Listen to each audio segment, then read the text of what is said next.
We all know Jesus wasn't born on December 25th. Mary didn't push out no baby in the damn snow. Christmas evolved from the ancient Romans who got wasted at the pagan winter solstice known as Saturnalia, and to this day remains a festive excuse to get lit in the name of the Lord. The Bible doesn't technically say when Jesus was born, so therefore Jehovah's Witnesses don't celebrate his birth.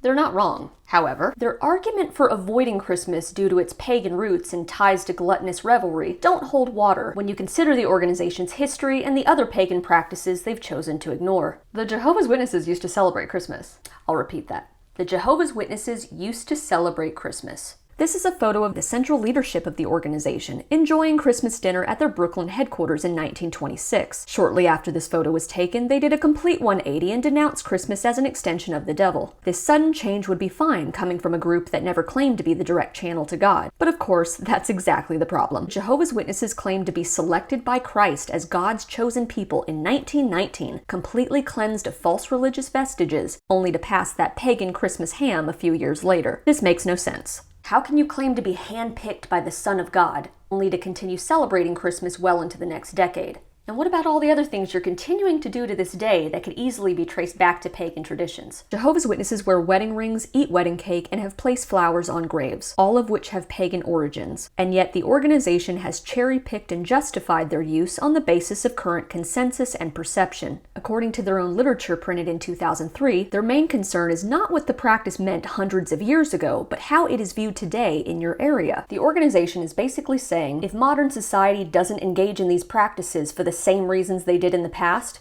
then it's splitting hairs and it should be a matter of conscience. By this logic, Jehovah's Witnesses should be able to celebrate Christmas if they want to, since most people view it as a festive occasion to spend with family and friends and show generosity to others. And yet, Jehovah's Witnesses continue to wait on pins and needles to hear from the governing body as to what's acceptable and what's not, thus undermining their authority and their granting of personal choice in the same breath. The most glaring example of this flip-flopping being the recent policy change that allows men in the organization to finally grow their own beards and for sisters in the congregation to wear pants. It's too easy to get lost in the absurd thick weeds. The permeation of pagan things is too broad to escape and still maintain your moral high ground. And if you want to claim that drunken revelry is not a good look for true Christians, you might want to take a good hard look in the mirror, Brother McCallan.